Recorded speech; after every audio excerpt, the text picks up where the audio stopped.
7 января делегация уйгурских организаций, состоящая из руководителей Организации просвещения Восточного Туркестана, Комитета ученых, Австралийской организации Восточный Туркестан, прибыла в Малайзию с целью встречи с некоторыми официальными лицами и общественными организациями.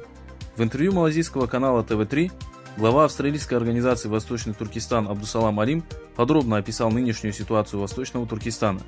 Позже делегация посетила главу Духовного управления мусульман Малайзии, где также поделилась ситуацией уйгурских мусульман. The strict control of the Chinese government of that time, but there are more than 15,000 people living in diaspora who have arrived to Turkey in the last 5-6 years. They need your urgent attention and your du'as, your support.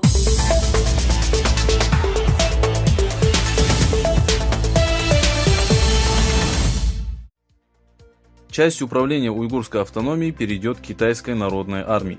По данным информагентства «Народная армия», реформа в рядах Народной армии является частью плана стягивания на юг. С февраля 2018 года Народная армия взяла под свой контроль такие структуры уйгурского автономного района, как Управление автодорог, Отдел по борьбе с чрезвычайными ситуациями, Отдел по борьбе с кибератаками, Административно-правовое управление, Отдел дорожной полиции и подразделения спецотряда. Народной армии было передано управление свыше 140 структур.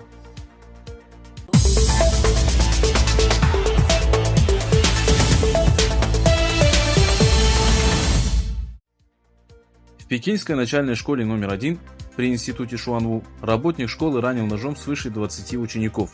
Раненых доставили в ближайшую клинику и оказали медицинскую помощь. Преступник был задержан. По предварительным данным, преступление было совершено по причине увольнения работника директором школы и недовольства правительством. По словам родителей, ничто не дает права посягать на жизнь и здоровье детей. Вместе с этим они уверены в том, что причиной преступления может служить несправедливое отношение руководства, и попросили правоохранительные органы тщательно разобраться в инциденте. Нужно сказать, что все схожие преступления были совершены по одним и тем же мотивам.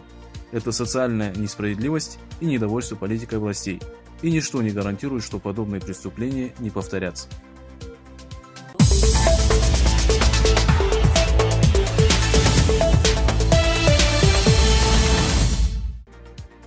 В понедельник китайские власти объявили о возможности посещения уйгурского автономного района комиссией ООН.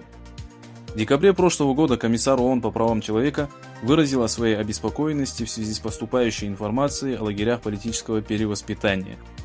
Комиссар пообещал, что продолжит поиски путей проверки лагерей и скорейшего решения всех проблем узников.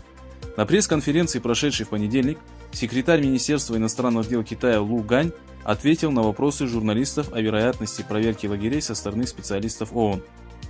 Лу Гань подтвердил информацию и заявил, что комиссарам ООН будет позволено посетить уйгурский автономный район при соблюдении всех требований китайских властей, а это не вмешательство во внутреннюю политику и объективная оценка событий. Несмотря на заявление, что лагеря перевоспитания не что иное, как школа для повышения квалификации, Китай продолжает отклонять требования ООН. По сообщениям некоторых правовых организаций, отказ Китая связан с его намерениями уничтожить следы нарушений и подготовка обманчивого спектакля о счастливой жизни жителей региона. Защитники прав человека также заявили, что несколько тысяч уйгуров приговорены к тюремному заключению. Часть из них вывозят в так называемые сады индустрии и научно-технические центры, которые по сути дела являются заводами и фабриками.